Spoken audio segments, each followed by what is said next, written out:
really work. When last we saw you, we were using the squirrel cage in the old heater to blow hot air through the ducts and get the heat from that space heater I put in through the rest of the house. It did that, but it wigged me out because I noticed that when the fan was on, the flames in that thing were blowing all over the place. And I was like, no, I don't think that works. So we wound up instead, which has been working fine, I put a standing fan in the doorway in the clubhouse room and just had it on, and it blew air well enough that all we needed for the back bedroom and the bathroom to stay warm was a small space heater. So that's good, an electric space heater. One of those oil things. Yeah. But we have guests coming to stay in the venue this week with a bunch of little kids. Mm-hmm. Having a fan sitting in the middle of a doorway when they're using the whole house is not really an option. No. And I've been thinking for a long time that it would be better and more efficient if the fan was higher so that it catches the hot air off the stove and sends it back. So yesterday, Lynn ordered one. Okay, so this little fan, one just like it, at the local hardware store, for reasons known only to the shipping gods, I guess, was $40. Right. So I had Lynn get online, she found this one, and they're cheap Mickey Mouse pieces of shit. Oh man, I mean copyright infringement, I don't know. At any rate, copyrighted Disney, blah, blah, blah, blah, blah, blah, blah, blah. Any rate, so we looked online, Lynn found this one for $25. I don't know about you, but I'm used to paying between $10 and $15 for a fan like that. Yeah. At any rate, it's variable speed. It would circulate. I don't need it to circulate. Oscillate. Yeah. Because you're circulating well enough without oscillation. Well, I don't need the oscillation. Would just have it running into the walls. Exactly, which is bullshit. Yeah. Which would not work. Right now, I've got it tilted just right, so that it aims right down the hallway. I felt it all the way down the hall. Yeah. Okay. So what I did was I screwed two holes. See, this is yet again something I'm telling you after the fact. I drilled two holes in the base of it and screwed it to the top so that it can't move and jiggle around or vibrate off because it's going all the time. Okay, if Lynn can get up and see it, because you can hardly see it, which is good because it's an ugly mess, I drilled a hole in the wall there. Oh, I see it, yes. Okay, and I put the cord through there. And I can see the holes in the base of the fan. Okay, so come in here. I'm coming. So this is the clubhouse room. And so then, you can't really see. I wonder if you can hold it up on. There's a hole drilled. The drill comes out there. The cord for the fan goes to about here. It goes into an extension cord. It then goes into holes, which I guess you can see from the other side.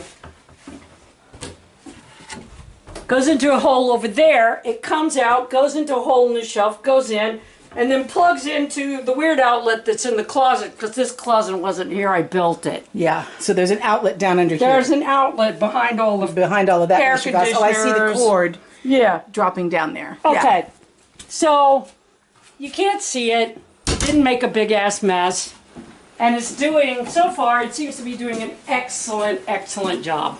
Now, don't those fans normally have cages around them? Okay, so normally those fans would have cages, but because you don't want people sticking their fingers in. But in order to stick your fingers in there, you really have to work at it. A little kid who is normally who you're worried about sticking their fingers in the fan cannot reach up there.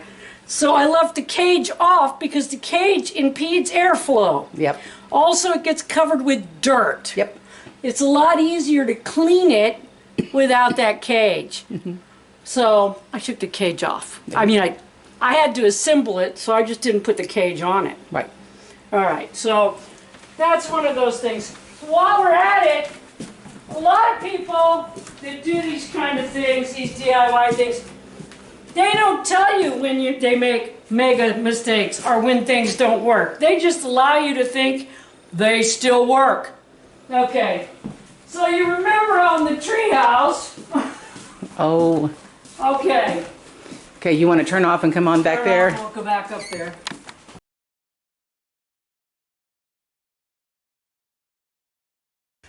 So first something that did work, and then something that didn't work on this damn treehouse build. Okay. The thing that did work, the passive solar in this treehouse. Yes. Right now, it's probably 45, 50 degrees 50 degrees outside, yeah. You would have to open the door to stay in here right now. Yes, it's hot. If it's 40 degrees outside, if the sun's out, it gets too hot in here. So during the day, if the sun's out, it can be 30 degrees and it's still warm enough here. The boys slept in here with this small oil heater on low. They slept in here when it was 33 degrees. Yeah. So, and they didn't get too cold. So that's pretty amazing. So that's something that worked. What didn't work? See here where it looks like water has seeped in through the boards and made a pattern on the floor? You remember?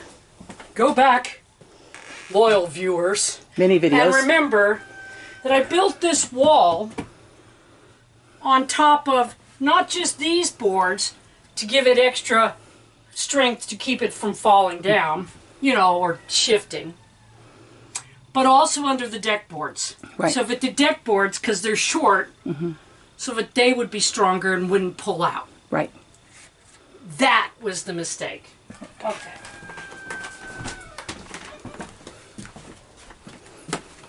So what has happened is the rain hits those boards and it causes the water to seep into the crack, even with that caulk that I put between the two layers. Right.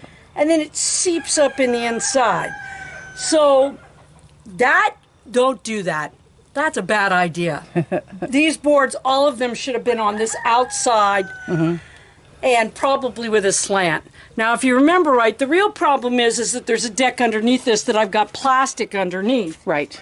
So what I'm going to do is I'm going to come in where I have the seep. You can see I've tried siliconing it and everything else. Right. I'm going to come in where I have the seep. I'm going to drill a hole where the seeps are all the way through both decks. Well, not through this deck. I'm going to do it in the cracks. In the cracks. Because Yeah. that would be stupid to put it in the board. Right. And I'm just going to hit that everywhere it's seeping and see if that helps. It might not. In which case, I'm going to have to be hitting this with Thompsons all the time and cleaning it all the time and making sure it doesn't get wood-eating fungus and all that crap.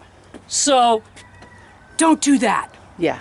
Until next time, we're all about the truth here at How I Spent the Apocalypse.